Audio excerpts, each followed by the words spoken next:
So welcome everyone, this is your Milan Mukherjee और आज के इस वीडियो लेक्चर में हम स्टार्ट करेंगे वेक्टर अलजेब्रा। तो वेक्टर अलजेब्रा क्या है? वेक्टर अलजेब्रा एक ऐसा अलजेब्रा जो हमने क्लास 10 तक नहीं पढ़ा, अब हम क्लास 11 से पढ़ेंगे। वेक्टर अलजेब्रा में हमारे पास वेक्टर एडिशन होगा, वेक्टर सब्सट्रैक्शन होगा, मल्टीप्लिकेशन बाय रियल नंबर होगा, मल्टीप्लिकेशन में और टाइप्स होते हैं, इसमें डॉट प्रोडक्ट होगा, क्रॉस प्रोडक्ट होगा। ये सारी चीज़ें क्या हैं, इनको कैसे यूज़ करते हैं, इनके फॉर्मूले क्या बनेंगे, इनका मेथड क्या है, ये सारा का सारा पार्ट इस वीडियो लेक्चर में हम कवर करेंगे। अगर आप लोगों को वेक्टर अलजेब्रा ठीक तरीके से समझना है, जो कि बहुत इंपॉर्टेंट है, क्लास 11 तो क्लास 12 के पूरे सिलेबस में, पूरे कोर्स में कहीं ना कहीं इसका रोल है। अगर आपको इसको ठीक तरीके से समझना है तो इस वीडियो लेक्चर को पूरा एंड तक अच्छे से देखो, बल्कि कॉपी में नोट डाउन करते जाओ, जो भी चीज़ें समझ में आती जाए कॉपी में नोट डाउन करते जाओ और इसको ठीक तरीके से समझो। अगर एक बार ये चीज़ें स्ट्रांग हो गई तो पूरी फिजिक्स आगे चलकर हमारी ईजी बनती चली जाएगी। तो चलिए स्टार्ट करते हैं हमारा टॉपिक वेक्टर अलजेब्रा। तो वेक्टर अलजेब्रा में सबसे पहले हम क्या करते हैं? एडिशन। एडिशन क्या है? एडिशन मैंने बोल रहा हूँ जब दो वेक्टर क्वांटिटी आपस में हमें ऐड करना है। अब वेक्टर क्वांटिटी में क्लियर कर चुका हूँ, जिन लोगों ने वेक्टर्स नहीं समझा है, स्केलर्स नहीं समझा है, वो मैंने एक वीडियो अपलोड किया हुआ है। वो वीडियो आप लोगों को मैं डिस्क्रिप्शन में दे दूंगा या फिर डिस्क्रिप्शन में दे दूंगा, डिस्क्रिप्शन में देख लीजिएगा। उस वीडियो को देखने के बाद ही इस वीडियो को देखिएगा, तब आप उस वीडियो में आपको समझ में आएगा कि वेक्टर्स क्या है और वेक्टर होते क्या है। इस वीडियो में वेक्टर एडिशन की बात कर रहे हैं। तो वेक्टर एडिशन क्या है? मैं दो वेक्टर क्वांटिटीज को मुझे ऐड करना है। चलिए मान लेता हूँ कि मैं एक वेक्टर क्वांटिटी लेता हूँ, वो वेक्टर क्वांटिटी है फोर्स, ठीक है। तो मैंने बोला कि मान लीजिए कि मेरे पास एक बॉक्स है, इस बॉक्स को मैं फोर्स लगा रहा हूँ। तो वेक्टर एडिशन को मैं एक्चुअली क्या करता हूँ, तीन भागों में डिवाइड कर देता हूँ, तीन अलग अलग केसेस बना देता हूँ। पहला केस बोल देता हूँ केस 1 कि जब दोनों वेक्टर्स मेरे एक ही डायरेक्शन में काम कर रहे हैं। कैसा? मैंने बोला कि व्हेन टू वेक्टर्स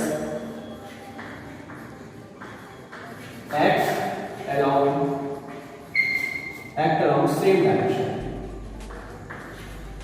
जब दोनों वेक्टर्स, मैंने बोला मुझे वेक्टर्स को ऐड करना है, लेकिन कब ऐड करना है? जब दोनों वेक्टर्स मेरे एक ही डायरेक्शन पे काम कर रहे हैं।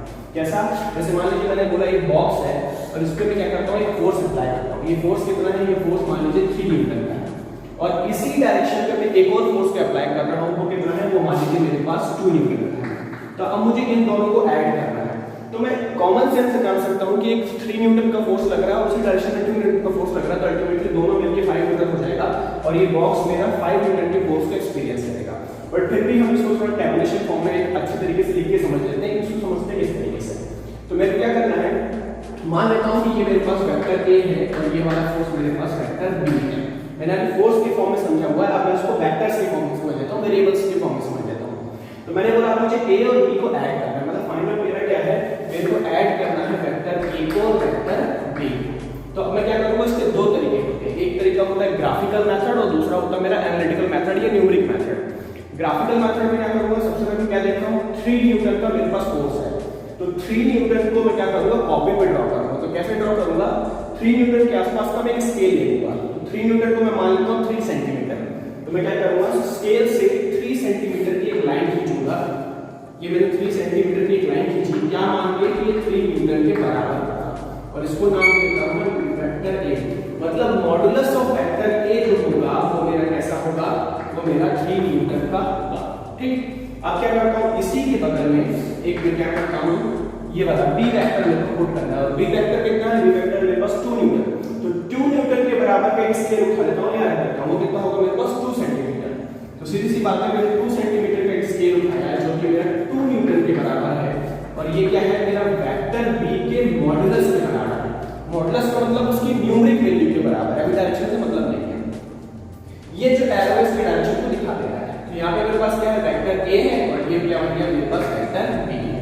तो मैं मान लेता हूँ कि वेक्टर ए और वेक्टर बी को जो मैं ऐड करूंगा तो क्या मिलेगा, वेक्टर आर मिलेगा, जो कि रिजल्टेंट वेक्टर कहलाता है। रिजल्टेंट मतलब दोनों वेक्टर के सम करने के बाद। तो ये कैसा बन जाएगा, मैंने क्या कर दिया, दोनों वेक्टर को जोड़ के इसके पैरेलल एक और लाइन ड्रॉ कर दी और ये क्या बन जाएगा मेरा, ये बन जाएगा मेरा वेक्टर आर। और वेक्टर आर कितना होगा मेरा, vector A plus vector B के बराबर होगा। तो ये मैंने वेक्टर फॉर्म में बोल दिया। अगर इसी को मैं मैग्नीट्यूड के फॉर्म में बोलूंगा तो कैसा बोलूंगा कि वेक्टर आर का जो मैग्नीट्यूड होगा वो वेक्टर ए के मैग्नीट्यूड और वेक्टर बी के मैग्नीट्यूड को ऐड करने के मिलेगा। और इसी को सिंपल फॉर्म में लिख सकता हूं, वेक्टर आर का जो मैग्नीट्यूड है वो आर कहलाता है। इसी तरीके से वेक्टर ए का जो मैग्नीट्यूड है वो ए कहलाता है और वेक्टर बी का जो मैग्नीट्यूड है वो सिंपली बी कहलाता है। मतलब यहां पे मैं बोल सकता हूं कि जो 5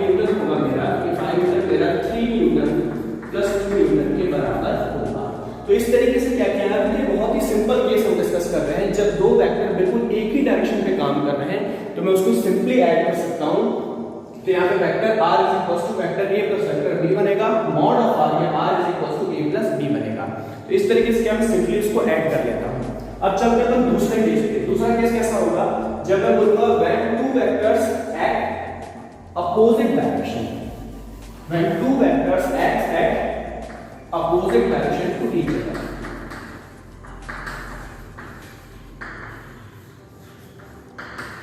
जब दोनों वेक्टर एक दूसरे के अपोजिट डायरेक्शन में काम करेंगे तब इस तरीके से हम ऐड करेंगे। ठीक, इसको मिटाते हैं। वो मैं मानता हूं कि आप लोगों ने इसको नोट डाउन कर लिया होगा, आप इसको समझते हैं। तो कैसा होगा, मैं मान लेता हूं कि मेरे पास एक कोई बॉक्स है। अब इस बॉक्स पे मैं क्या कर रहा हूं, यहाँ पे मैं 3 न्यूटन का फोर्स लगा रहा हूं इस तरफ से, और इस तरफ से एक फोर्स लगा रहा हूं। वो फोर्स कितना है, वो फोर्स है मेरे पास 2 न्यूटन। तो मेरे पास यहाँ पे 3 न्यूटन का फोर्स लग रहा है, अब यहाँ पे 2 न्यूटन का फोर्स लग रहा है। इसको मैं बोलता हूं ये मेरे पास वेक्टर a बन जाएगा, और ये क्या बन जाएगा, मेरे पास वेक्टर b बन जाएगा। अब मुझे इस वेक्टर a और वेक्टर b को ऐड करना है। तो सीधी सी बात है, मैं अभी जान चुका हूं कि वेक्टर a और वेक्टर b को जब मैं ऐड करूंगा तो ये सिंपली क्या बन जाएगा, मेरे पास ये वेक्टर r बन जाएगा। और वेक्टर r मुझे पता करना है, तो लिखते हम इसी तरीके से कि vector r is equal to vector a plus का वेक्टर b। अब हम क्या कर रहे हैं, अगर मैं न्यूमेरिक मेथड को सॉल्व करूं, एनालिटिकल मेथड को सॉल्व करूं, तो अब मैं क्या करूंगा, यहाँ पे क्या करूंगा, मॉड ऑफ r करूंगा। Mod of r is equal to mod of a plus mod of b बोल सकते हैं। ठीक, अब मैं इसको सिंपली r लिख सकता हूं। तो r बराबर क्या बनेगा मेरे पास, मॉड ऑफ a। तो मॉड ऑफ a क्या दिख रहा है, मॉड ऑफ a ये दिख रहा है, लेकिन ये कहां जा रहा है, टुवर्ड दिस, मतलब लेफ्ट टू राइट जा रहा है।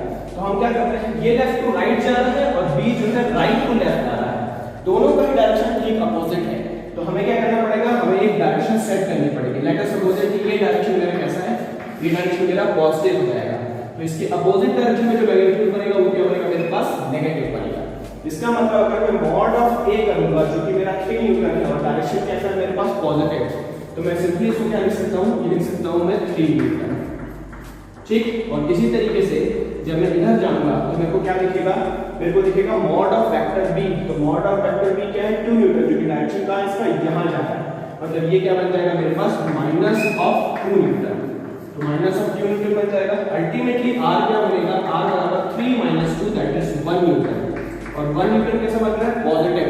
पॉजिटिव बन रहा है मतलब कैसा, ये ऐसा बन जाएगा। इसका डायरेक्शन कैसा होगा, इधर की तरफ। r = 1 Newton. इसका डायरेक्शन कहां पर, पॉजिटिव आ रहा है। पॉजिटिव का मतलब इस डायरेक्शन में जाएगा। तो ये हमने क्या किया, न्यूमेरिक मेथड के थ्रू सॉल्व कर लिया, जो कि बहुत इजी है, बहुत टफ नहीं है।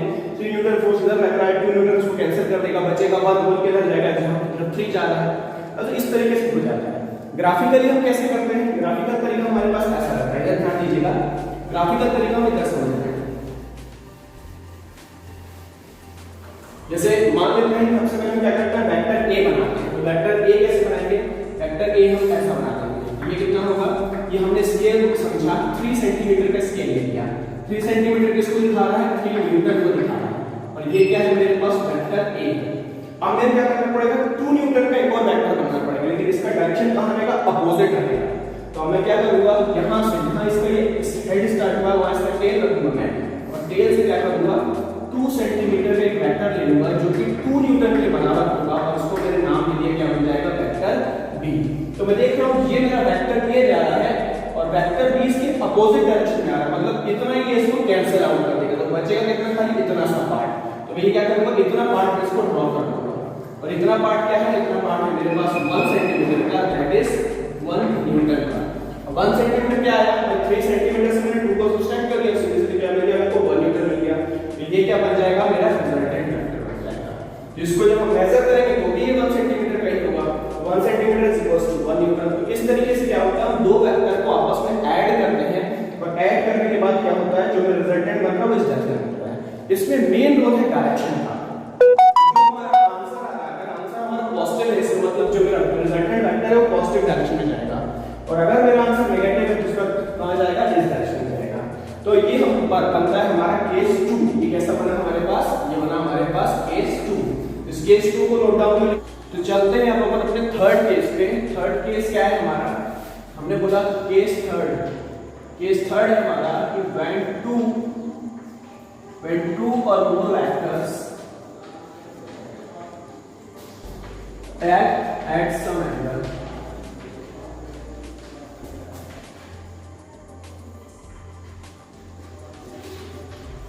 अब हम क्या बोल रहे हैं, अब हम दो वेक्टर्स को ऐड कर रहे हैं जो कि एक दूसरे से किसने थोड़ा थोड़ा एंगल पे है। कुछ एंगल का मतलब क्या हुआ, जैसे लेट अस सपोज दैट अब हमको एक एनालिसिस करना है कि मेरे पास एक बोर्ड है, मेरे पास एक बॉक्स है, इस बॉक्स पे दो फोर्स लग रहे हैं। लेट अस सपोज दैट कि एक फोर्स मेरा ऐसा लग रहा है और एक फोर्स मेरा कुछ ऐसा लग रहा है। अब मैंने बोला कि ये ना सेम डायरेक्शन में है ना अपोजिट डायरेक्शन में है, इनके बीच में कुछ एंगल बन रहा है। तो इनके बीच में कितना एंगल बन रहा है, तो इसको अगर मैं डायरेक्शन समझना चाहूं कि इन दोनों का डायरेक्शन कैसा होगा, तो मैं लिखता हूं कि इसको अगर मैं आगे की तरफ एक्सटेंड करता हूं तो इधर जाएगा, इसका डायरेक्शन क्या है, इसका डायरेक्शन इधर नहीं जाएगा। मतलब इनके बीच में एंगल क्या बनेगा, इनके बीच में एंगल ये बनेगा। तो मान लेते हैं कि एंगल क्या होगा हमारे पास, थीटा होगा। एक बात याद रखिएगा, जब भी हम डायरेक्शन को मेजर करते हैं फिजिक्स में तो हम एंगल्स की हेल्प लेते हैं, हम एंगल्स के थ्रू ही डायरेक्शन को हेल्प करते हैं। तो हमारे पास एक केस बन रहा है कि when two or more vectors act at some angles, मतलब कुछ एंगल पे दो या दो से ज्यादा वेक्टर्स काम कर रहे हैं।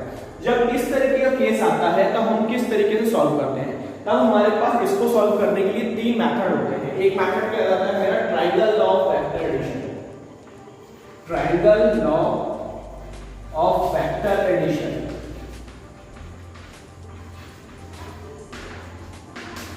दूसरा कहलाता है मेरा parallelogram law of vector addition.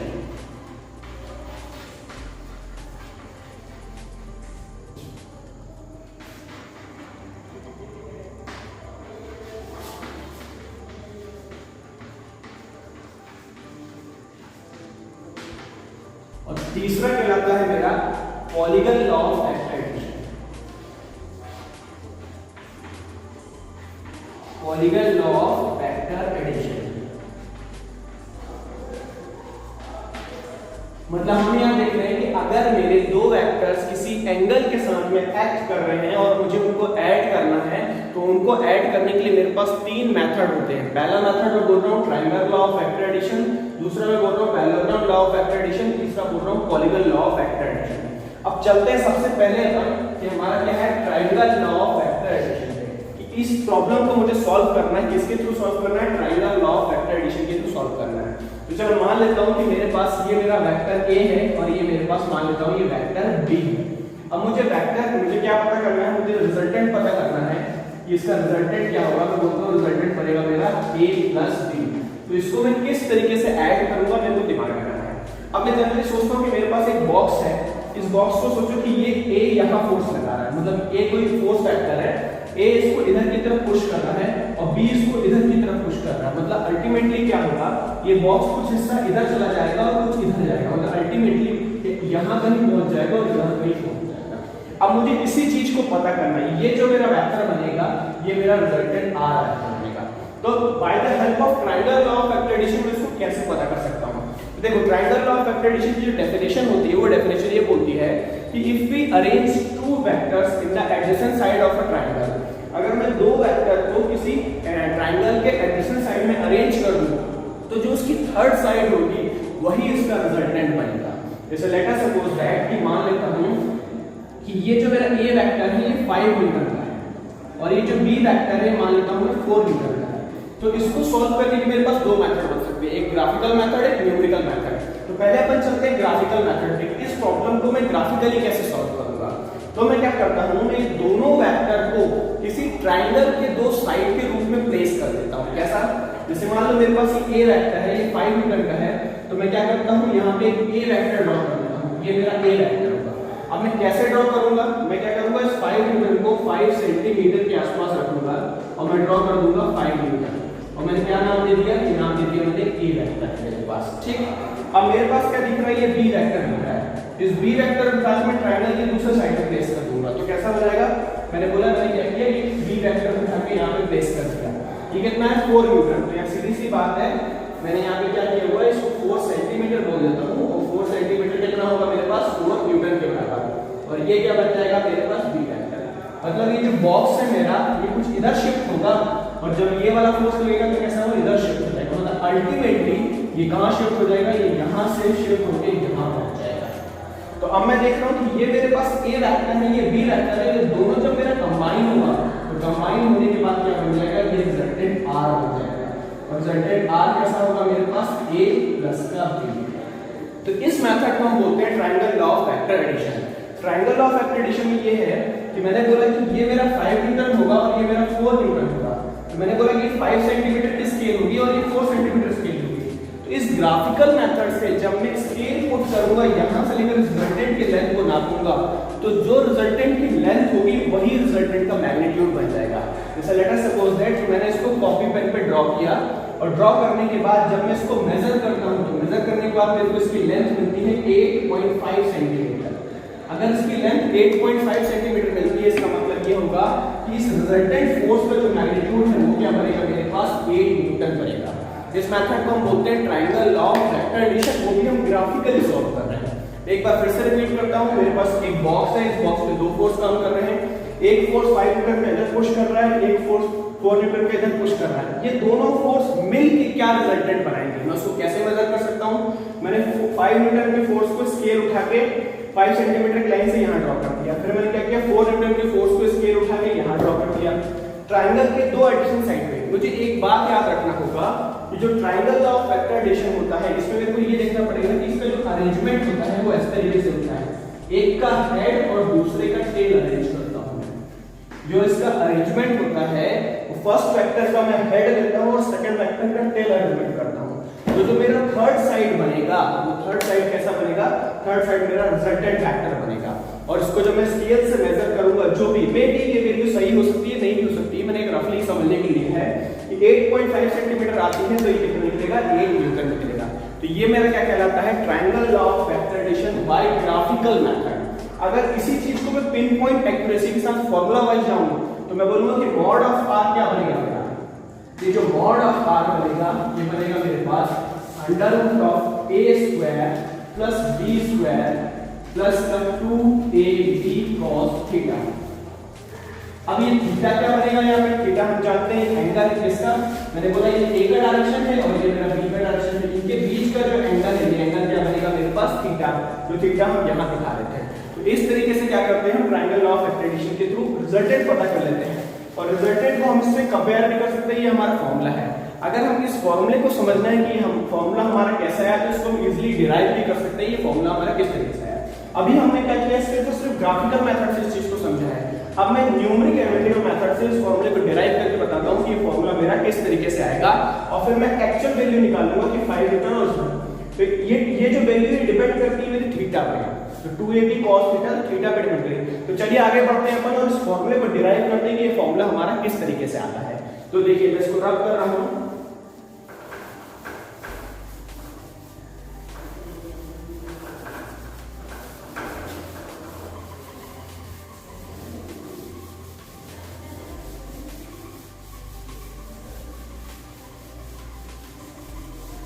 चलिए तो हमको करना क्या है, हमको जो हमारा रिजल्टेंट फोर्स निकलेगा जिसको मैं r बोल रहा हूं तो वो r क्या बनेगा मेरे पास under root of a square plus b square plus 2ab cos theta.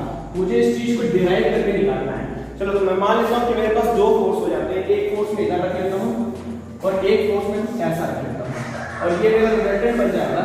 Resultant को मैं कुछ इस तरीके से रख लेता हूं, लेट अस सपोज दैट मैं इसको नाम देता हूं p, इसको नाम देता हूं मैं q, इसको नाम देता हूं मान लो मैं इसको मैं r नाम देता हूं और ये मेरा तैयार हो गया। ठीक है, इसको मैं वेक्टर a बोल देता हूं, इसको मैं वेक्टर b बोल देता हूं। तो ये क्या बन जाएगा मेरे पास, ये मेरे पास वेक्टर r बन जाएगा और कितना होगा मेरे पास वेक्टर a और वेक्टर b के सम के बराबर हो जाएगा। ठीक, मैं क्या करता हूं थोड़ा सा इसमें कंस्ट्रक्शन कर देता हूं क्योंकि इस टाइप के ट्रायंगल को सॉल्व करना नहीं आता है हमें। क्या आता है, हमें राइट एंगल ट्रायंगल को सॉल्व करना आता है। तो हम क्या करते हैं थोड़ा सा इसमें कंस्ट्रक्शन आगे बढ़ा देते हैं और इसको ऐसे जॉइन करा देते हैं। तो ये क्या होगा मेरे पास ये 90 डिग्री का एंगल बन जाएगा और मेरे को एक राइट एंगल ट्रायंगल मिल जाएगा। ठीक, हमारे पास p q r हो गया, तो इस पॉइंट को हम नाम देते हैं, ये पॉइंट हमारा क्या बन गया s बन गया। ठीक, तो बाय पाइथागोरस थ्योरम हम जानते हैं, पाइथागोरस थ्योरम क्या बोलता है, पाइथागोरस थ्योरम बोलता है कि p r का स्क्वायर हाइपोटेनस का square is equal to base का स्क्वायर प्लस परपेंडिकुलर का स्क्वायर। तो बेस का स्क्वायर क्या बनेगा मेरे पास यहाँ पे ps बन जाएगा, तो ps का होल स्क्वायर और इधर क्या बनेगा मेरे पास rs का होल स्क्वायर। ठीक, अब हम थोड़ा सा इसको और आगे बढ़ाते हैं, क्या बनेगा मेरे पास pr का स्क्वायर। तो देखिए ps, जब मैं ps पे जा रहा हूं तो p यहां से लेकर यहां तक है, qs में मेरे कंस्ट्रक्शन वाला पार्ट है, मतलब इस पूरे ps को मैं ब्रेक कर सकता हूं PQ प्लस का QS में, तो ये बन जाएगा मेरे पास PQ प्लस का QS का होल स्क्वायर। और फिर क्या बनता है मेरे पास RS, तो RS क्या है, ये RS को मैं सिंपली लिख लेता हूँ, ये बन गया मेरे पास RS का होल स्क्वायर। अब देखने वाली बात ये है कि QS और RS ये तो मेरा कंस्ट्रक्शन वाला पार्ट है, ये मेरे एक्चुअल क्वेश्चन में है ही नहीं, तो मुझे क्या करना पड़ेगा, इसको in the terms of QR या PQ की फॉर्म में लेना पड़ेगा। तो मैं कैसे ले सकता हूँ, मेरे पास ये एंगल मुझे पता है, ये एंगल क्या है मेरे पास थीटा, तो अगर मैं sin थीटा का यूज करूंगा तो sin थीटा बनेगा मेरे पास परपेंडिकुलर अपॉन हाइपोटेनस, तो मेरे को ये मिल जाएगा। और अगर मैं cos थीटा का इस्तेमाल करूंगा तो बनेगा बेस अपॉन हाइपोटेनस, तब भी मेरे को ये मिल जाएगा। तो मैं एक काम करता हूं, सबसे पहले मैं sin थीटा का यूज कर लेता हूं, sin थीटा। तो sin थीटा क्या बनेगा मेरे पास परपेंडिकुलर हाइपोटेनस, ये मेरा थीटा, ये मेरा परपेंडिकुलर, ये मेरा हाइपोटेनस।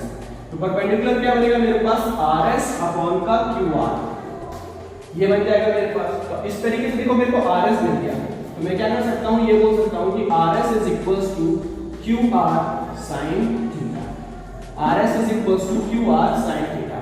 इसी तरीके से अगर मैं cos थीटा ले लेता हूं, मैं क्या करता हूं cos थीटा लेता हूं, तो cos थीटा क्या बनता है बेस अपॉन हाइपोटेनस, ये मेरा थीटा है, ये मेरा बेस है और ये मेरा हाइपोटेनस है। तो बेस क्या बन गया मेरे पास, बेस बन गया मेरे पास QS और हाइपोटेनस बन गया मेरे पास QR। तो अब मैं क्या कर सकता हूं, फिर QS बना सकता हूं, तो क्या बन जाएगा मेरे पास QS is equals to QR into का cos थीटा। अब मैं देख सकता हूं कि यहाँ पे मैंने क्या लिख रहा है, QS लिख रहा है, ये QS और ये क्या लिख रहा है RS, तो इनकी वैल्यू को मैं यहाँ से उठा के चेंज कर सकता हूँ। तो यही मेरी लाइन अगर मैं आगे जाता हूँ तो कैसे बनेगी, PR का whole square is equals to PQ plus QS, QS में यहाँ से उठा लेता हूँ, तो ये क्या बन जाता है मेरे पास, ये बन जाता है मेरे पास QR cos theta to the whole square plus RS क्या है मेरे पास, QR to the sin theta. ये क्या बन जाएगा मेरे पास, ये बन जाएगा मेरे पास QR sin theta to the whole square. ये मेरा बनके कंप्लीट हो गया। अब मैं थोड़ा सा इसको सॉल्व कर देता हूं, तो ये क्या बनेगा मेरे पास, PR का होल स्क्वायर, यहां पे आएगा मेरे पास A प्लस B का होल स्क्वायर। मैं एक फॉर्मूला यूज करूंगा A प्लस B का होल स्क्वायर, तो ये क्या बनेगा मेरे पास A square plus B square plus 2AB cos theta, 2PQ QR cos theta. तो मेरा ये A प्लस B का होल स्क्वायर मैंने सॉल्व किया। थोड़ा सा और आगे बढ़ूंगा तो ये क्या मिलेगा मेरे को, ये बन जाएगा मेरे पास QR the whole square sin square theta. थोड़ा सा मैं और आगे बढ़ता हूं, तो ये बन जाएगा मेरे पास PR the whole square is equals to PQ square में रेजिस्टेंस लिखूं, यहां पे मेरे को QR स्क्वायर और यहां भी Q स्क्वायर मेरे को कॉमन दिख रहा है, तो मैं दोनों में से क्या करता हूं, दोनों में से मैं QR to the whole square को कॉमन कर लेता हूं। तो अब क्या बचेगा मेरे पास cos square theta plus of sin square theta, ये मेरा बच जाएगा। और अब क्या बचेगा मेरे पास 2PQ QR cos theta, 2PQ QR और फिर क्या बन जाएगा cos थीटा। देखिए अब थोड़ा सा और समझते हैं इसको। यहाँ पे क्या दिख रहा है, PR का होल स्क्वायर, PR मतलब P से लेकर R तक का डिस्टेंस, P से लेकर R तक का डिस्टेंस और डिस्टेंस का होल स्क्वायर। और डिस्टेंस का मतलब क्या हुआ, इसके मैग्नीट्यूड को बताएगा, किसके मैग्नीट्यूड को बताएगा, रिजल्टेंट के बताएगा, ठीक है। P से R तक का जो डिस्टेंस है वो रिजल्टेंट के मैग्नीट्यूड को शो करेगा।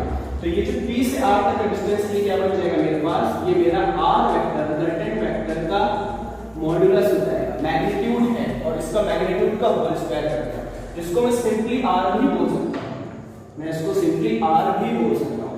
अब इधर क्या चलते हैं, PQ का होल स्क्वायर, P से Q तक का डिस्टेंस, P से Q तक का डिस्टेंस हमको क्या बताता है, P से Q तक का डिस्टेंस हमको वेक्टर A का मॉडुलस बताता है, वेक्टर A का मॉडुलस, वेक्टर A का मॉडुलस क्या होगा, इसको मैं सिंपली A बोल सकता हूं। तो PQ का होल स्क्वायर को मैं क्या बोल सकता हूं, सिंपली A बोल सकता हूं। तो A क्या बन जाएगा, A का होल स्क्वायर, फिर Q से लेकर QR का होल स्क्वायर, QR क्या है मेरे पास B, मतलब वेक्टर B का मॉडुलस है। Q से R तक का जो डिस्टेंस है मेरा वो वेक्टर B का मॉडुलस है, और वेक्टर B के मॉडुलस को मैं किस तरीके से लिखता हूं, सिंपली B के फॉर्म में। तो ये क्या बन जाएगा मेरे पास B का होल स्क्वायर। और ट्रिग्नोमेट्रिक रेशियो में आपने पढ़ा होगा कि sin square theta plus cos square theta हमेशा क्या होता है, 1 होता है। तो इसका मल्टीप्लाई बाय 1 होगा, तो 1 को मैं लिखूं चाहे ना लिखूं बात बराबर हो जाएगा। इसी तरीके से जब मैं आगे बढ़ूंगा तो क्या आएगा मेरे पास कि 2 मेरा एज इट इज आ जाएगा फिर क्या होगा पी क्यू, पी से लेकर क्यू जो कि क्या है मेरे पास ए है, फिर क्यू आर, क्यू आर क्या है मेरे पास बी है, और cos थीटा क्या है मेरे पास, cos थीटा मेरे पास ये एंगल है। तो अल्टीमेटली आर स्क्वायर क्या होता है मेरे पास A square plus B square plus 2ab cos theta. और इसी तरीके से जब हम स्क्वायर को इधर ट्रांसफर करेंगे तो अल्टीमेटली मेरे को क्या मिल जाएगा, मेरे को मिल जाएगा r is equals to under root of a square plus b square plus 2ab cos theta. ये फॉर्मूला आप लोगों को याद रखना है। नटशेल में सिर्फ इतना समझना है कि मैंने बोला कि कोई भी दो वेक्टर मेरे पास, एक वेक्टर ये है और एक वेक्टर ये है, इनके बीच का जो एंगल है वो क्या बन रहा है, थीटा बन रहा है। तो जो रिजल्टेंट मेरा r बनेगा वो r क्या होगा मेरा, वो r होगा under root of a square plus b square plus 2ab cos theta. ये हमने किस तरीके से निकाला है, ये हमने triangle law of vector addition के थ्रू निकाला है। तो चाहे तो आप ग्राफिकली निकाल लो, जब आप ग्राफिकली करोगे तो आपको ग्राफिकली पूरा ड्रॉ करना पड़ेगा, ड्रॉ करने के बाद स्केल से मेजर करना पड़ेगा, मेजर करने के बाद जो वैल्यू आएगी वो वैल्यू एग्जैक्ट इसी फॉर्मूले से मैच करेगी।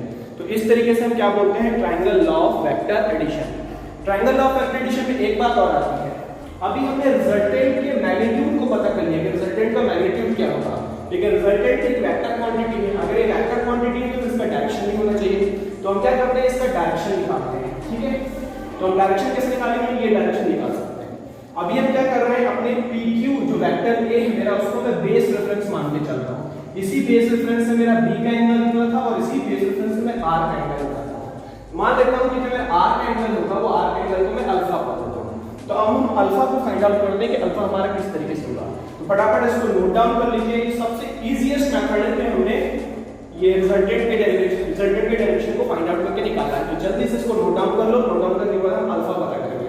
तो मैं 2 मिनट का पॉज लेता हूं, आप जब तक इसको क्लियरली नोट डाउन कर लो, ठीक है। चलिए तो आगे बढ़ते हैं। इसको मैं रब कर रहा हूं, स्क्रीनशॉट ले लीजिएगा अगर आप नहीं लिख पाए हो तो, ठीक है। इसको मैं मिटा रहा हूं।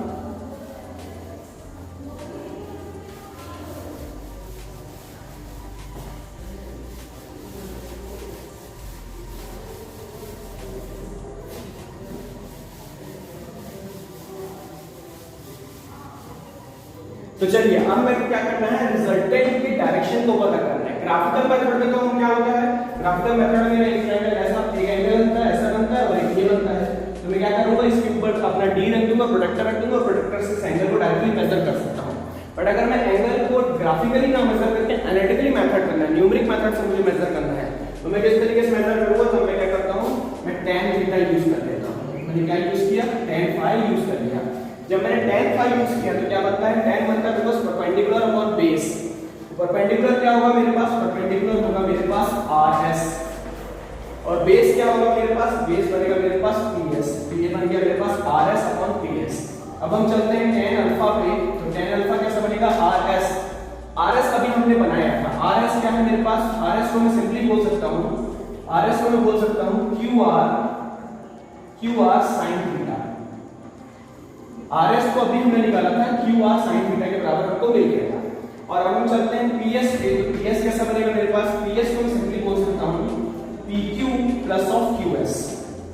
और हम qs को फिर बना सकते हैं। तो कैसा बन जाएगा मेरे पास, tan of alpha is equals to qr sin theta upon का pq प्लस qs। qs को मैं बोल सकता हूं qr cos थीटा, ठीक। तो यहां से हमने क्या कर लिया, tan अल्फा के लिए इक्वेशन तैयार कर लिया।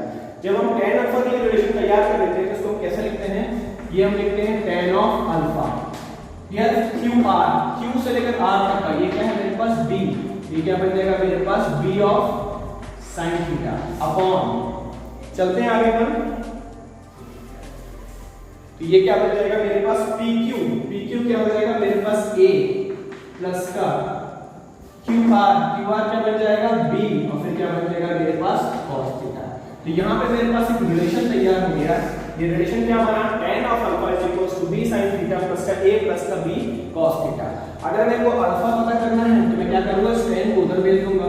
ये क्या बन जाएगा मेरे पास tan ऑफ इनवर्स क्या बन जाएगा मेरे पास b sin थीटा अपॉन का a प्लस का b cos थीटा।